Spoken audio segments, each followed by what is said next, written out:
This video is going to be talking about the second excerpt in the all-state percussion mallet etudes.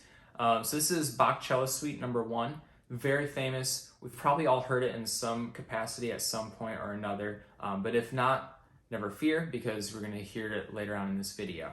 The first thing I would really like to talk about is 2 or 4 mallets. And in my opinion, I think that we should be playing this with 4 mallets for a couple of reasons.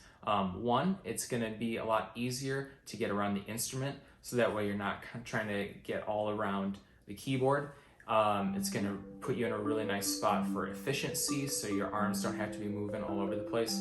And 2, it's going to bring a lot more musicality to the performance, mainly because of 1, like we just said, we're not moving around all the way, and we have 4 independent mallets that can really kind of bring out different voicings and different phrasings. So that would be my opinion. Certainly you can play it with 2 mallet if you wish. If you're not proficient in 4 mallet, it doesn't mean you have to become a proficient 4 mallet player right now, but that would be something I would be striving for, okay?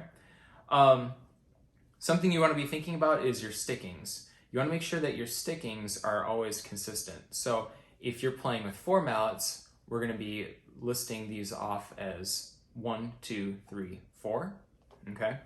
1 being the bass mallet on the left, and 4 being the soprano mallet on the right. You want to make sure that your stickings are very consistent.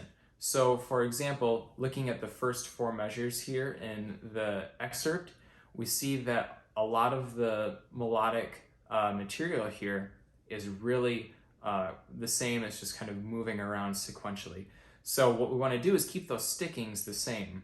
For me, what I'm doing a lot of is the sticking 4-3-4 in my right hand, as you can see here, for those minor and major seconds. So overall, I'm doing a lot of 1-2-4-3-4, and you can see that right here. And that helps me to get the best phrasing and efficiency across the keyboard, so I'm not moving around, but I can also bring out different phrasings that I like.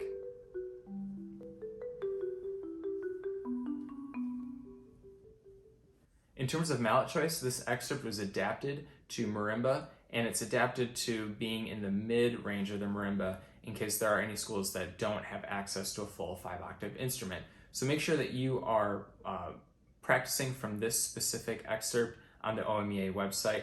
But regarding mallets, you want to be sure that you're playing with something that's going to work well in that range. So I'm using medium soft mallet in my bass note, which allows me to get more of a richer sound for my bass notes, and then I play with a medium mallet for my top 3 mallets, okay?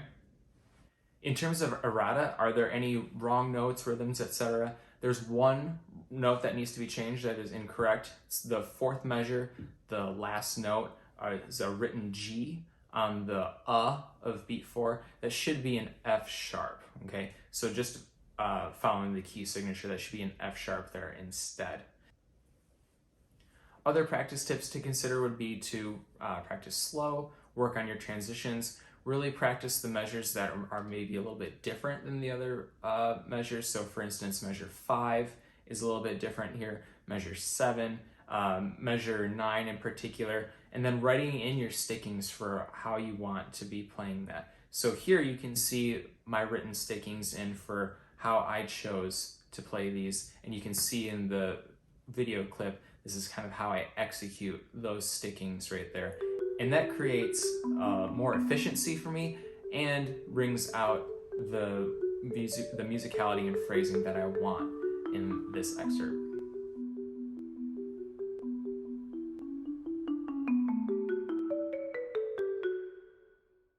So with that, let's take a listen to the second excerpt.